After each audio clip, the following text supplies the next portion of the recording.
All right, good morning everyone. We are going to start with a new chapter in history, and that's your nationalism in India. Okay, so nationalism in India, what nationalism basically means and what is the basic background of nationalism. So nationalism basically means a patriotic feeling towards your own country. So that's basically nationalism. So nationalism in India basically means your basic patriotic feelings towards one's country. Okay, so wherein the entire country gets united towards a common cause of the welfare for the country, and that welfare can come at all the prices. Okay, so basically we need to first understand what was the background of India before the nationalistic or nationalism feeling aroused in amongst Indians. Okay, so the background was that nation states. Now, before the nationalist feelings actually emerged in India, the states, there were a lot of states, regions. India was basically not seen or felt as one country. It was divided into different regions, different cultures, different societies. Okay, so this was basically nation states. So the arousal of nationalism in India, it was divided into petty states and regions. Before nationalism arose in India, it was divided into petty states and regions, and there were no sense of awareness of one country. People were not aware that they belonged to one country. So most of the people, maybe in remote regions or areas or villages, they were not even aware that they are a part of India. That's a huge country. Okay, they were just aware of their ruler who is there. So if I, as an Indian citizen, is ruled by a Rajputana dynasty, I will consider my identity to be a part of the Rajputana dynasty. If I, as a citizen of India, is basically a part of the Mughal dynasty, then my identity will be with the Mughal dynasty. So there was a fluctuating change of identity amongst the Indians, and there was no sense of awareness that we belong to one country and the cause needs to be one. Okay, so nation states, okay, before the arousal of nationalism in India, it was divided into petty states and regions, very small states and regions, and there was no awareness of one country. There was basically absolutely no awareness that it is one country. Okay, fluctuating identity as per the rulers of a particular region. So as per the rulers of a particular region, the identity kept on fluctuating.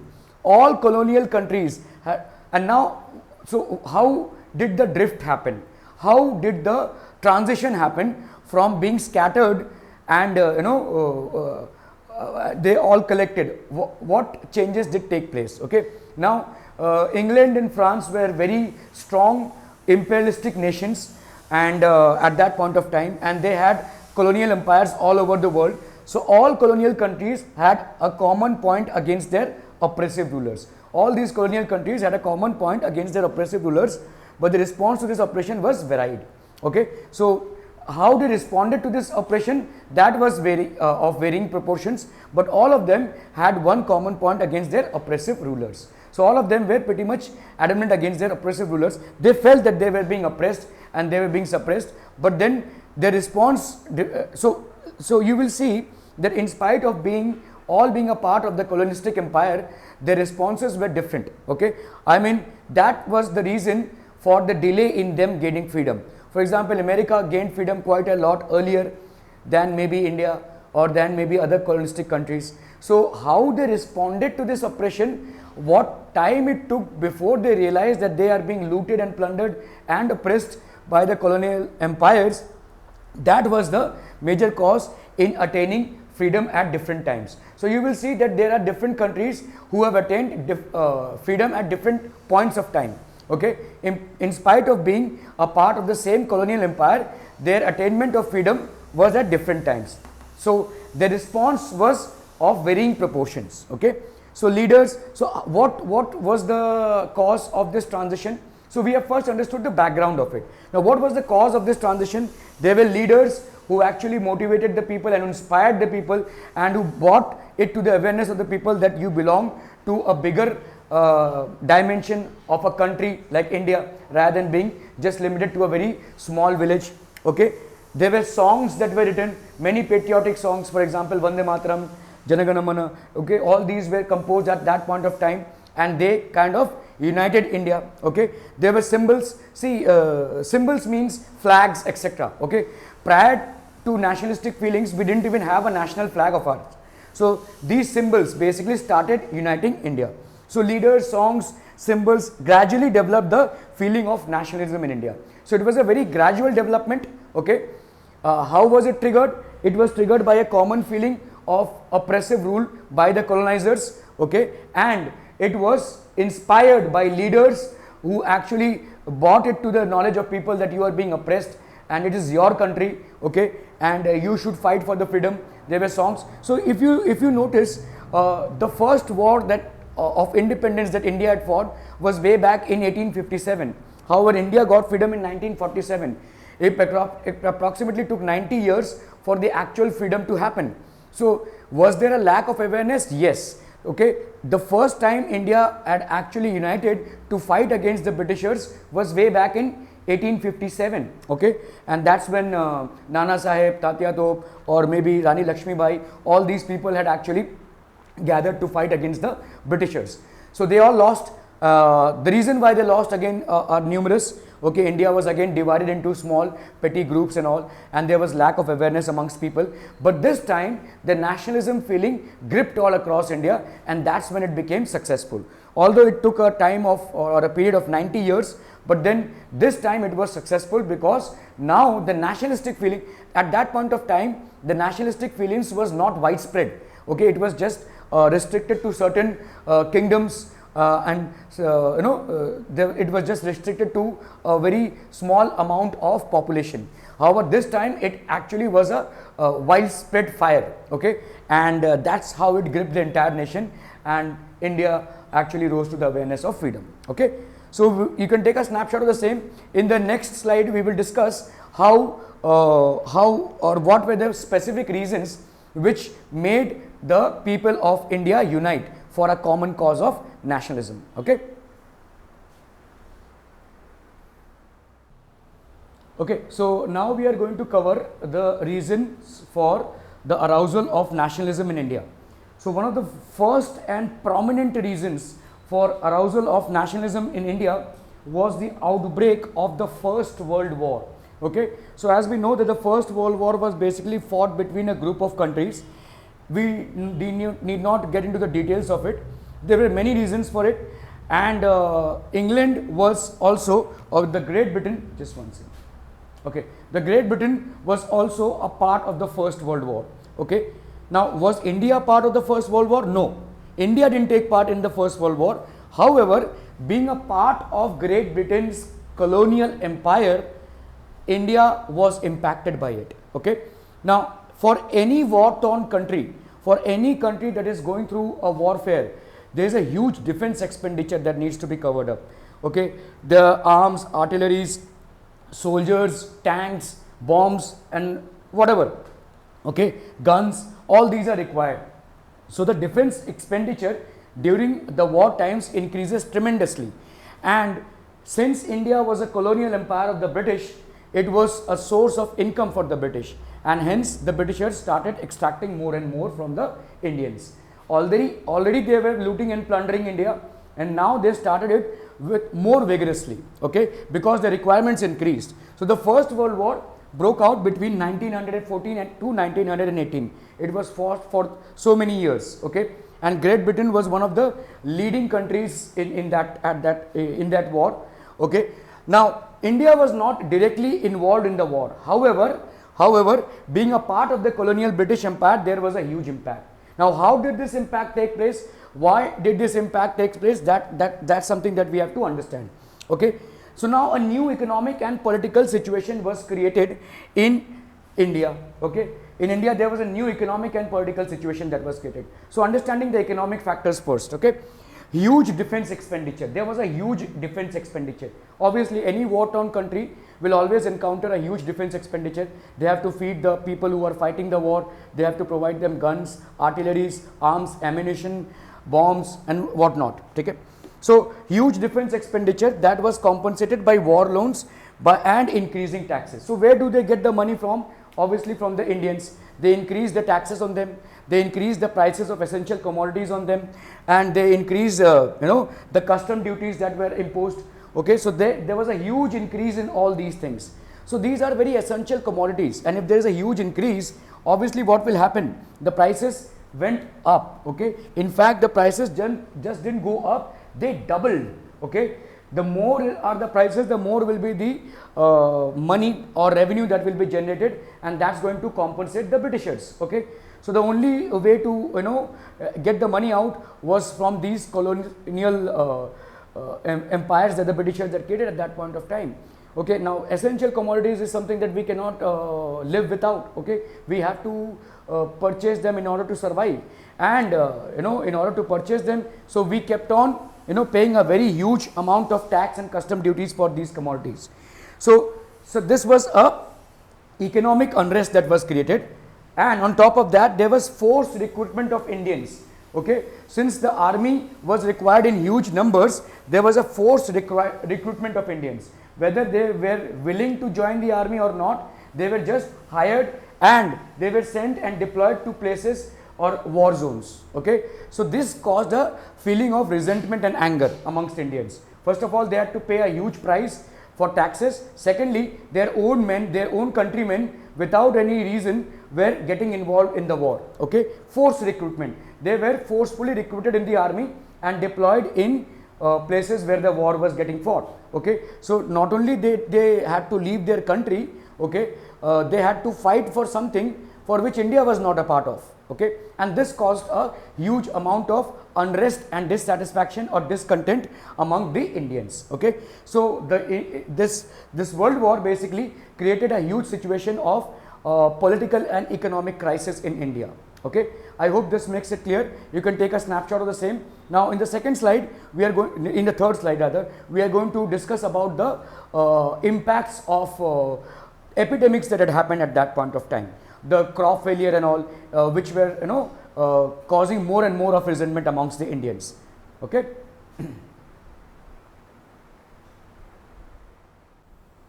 All right, as we saw in the previous slide, the impact of First World War was that the Britishers had imposed huge taxes in order to kind of drain the resources that they would need for their warfare.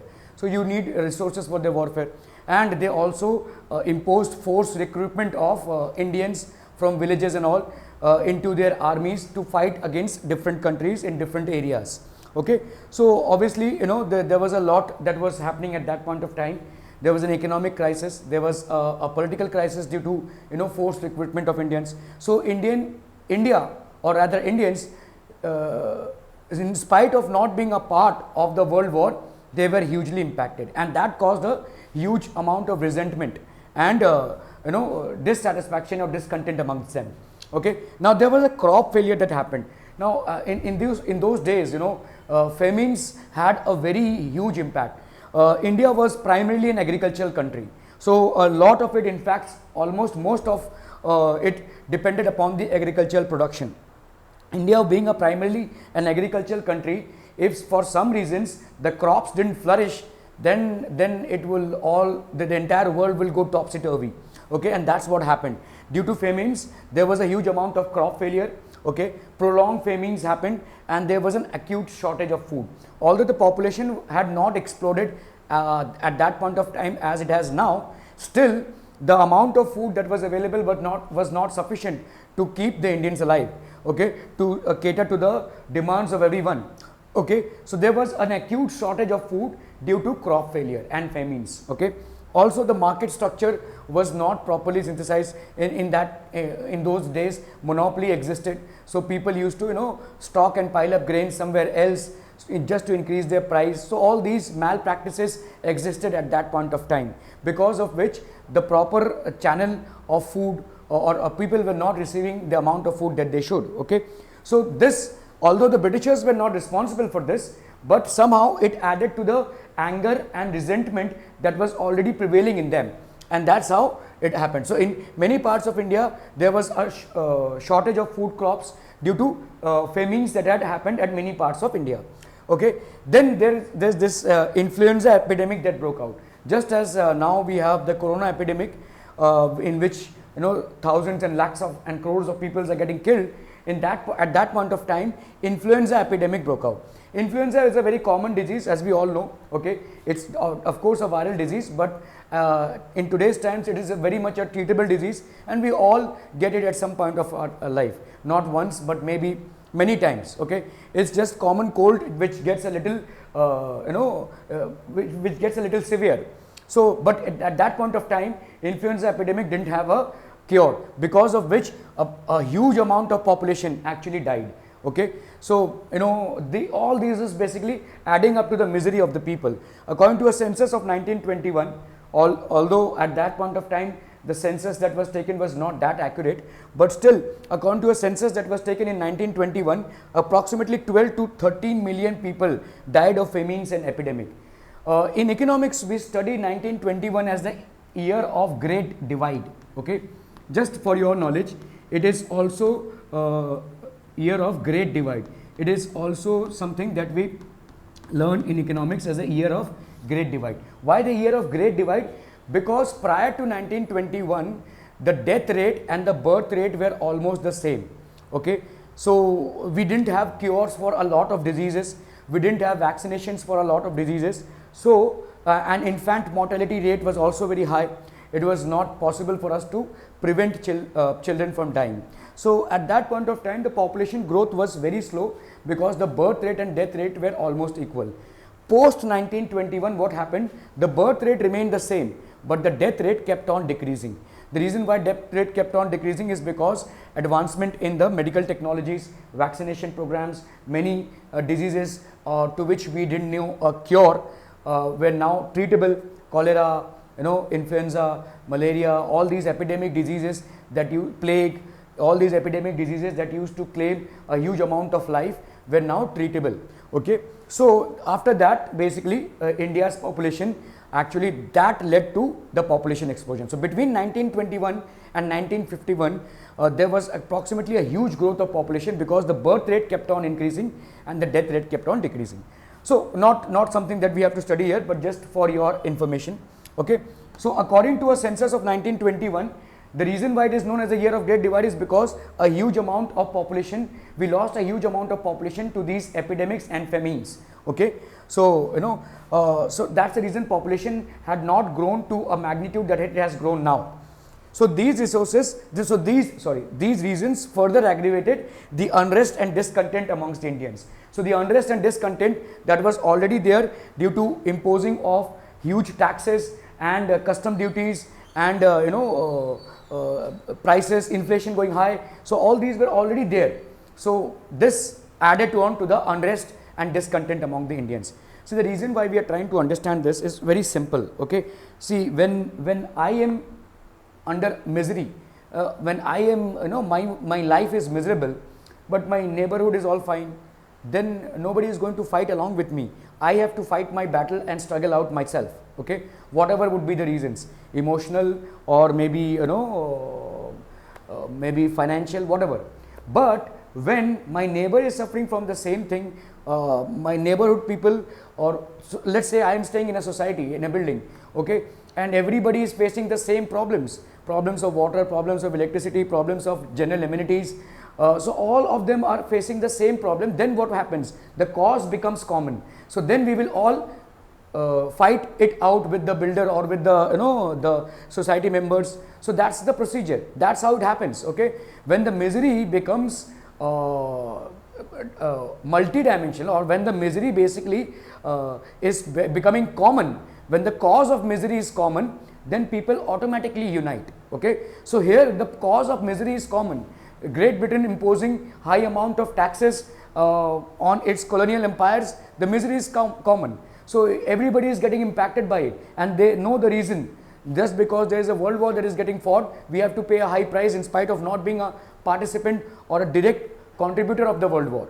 Okay, so these were certain things that you have to understand. Okay, and now we will move on to what was Satyagraha and how the nationalism movement developed in India. So just understand, till now we were trying to understand what were the background before the war, what was the background before war, and what is the background now. Okay, I hope this makes it clear. You can take a snapshot of the same.